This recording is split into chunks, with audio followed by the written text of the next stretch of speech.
Alright, welcome to our amazing programming course. And in this video, we are going to talk about something new that we probably haven't spoken of so far.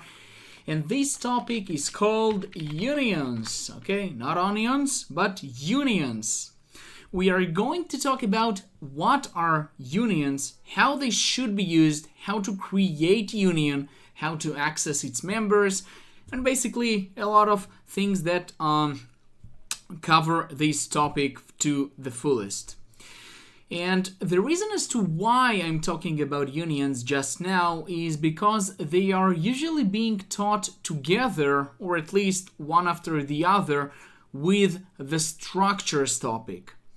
That's because they are quite similar, but still, of course, there are differences which will be discussed in this section. So, there is a couple of useful situations where unions can and should be used, especially for those of you guys who are planning to proceed even further with your career and to work in the embedded industry, okay? So, simply saying, it may come really handy when you're going to work with memory mapped registers to communicate with different peripherals. But more on that, not at the moment, not right now. For now, we'll just focus on understanding the basics and the usage of unions. Awesome. So, basically saying, what is a union? Okay, so that's the first question. What is a union? What is a union? First of all, a union is a user-defined data type. Okay, so first of all, that's some user-defined, okay, let's do it like this. First of all, that's a user-defined data type. Okay, and we already know basically what it means. Similar to how we defined the structures. Second, what we can also say about unions is that it's basically a collection of elements, of variables that may be also of different types, and they are kind of being held in the same region in the memory. Okay, so the second phrase will be like a set, or basically a collection of elements or variables, right?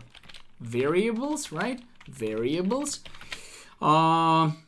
that are kind of being held in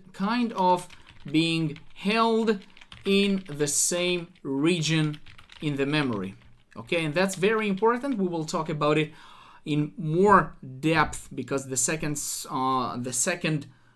answer to what is a union is very, very important, and it will be with us for most of this video and for most of the discussion about unions. Okay, so don't worry about that. We will cover also this part, and we will also talk about what is how to use unions, how to create them, and also we will talk about the differences between unions and structures as well as their similarities. And before we proceed, basically, if you will take a look at this answer, what is a union, of course, there are also other explanations that can be used for unions, but I think that's enough for the start, okay? That's enough to get ourselves started. And yeah, that's basically all about it for the general introduction for unions. Straightforward, simple and straightforward. And now let us proceed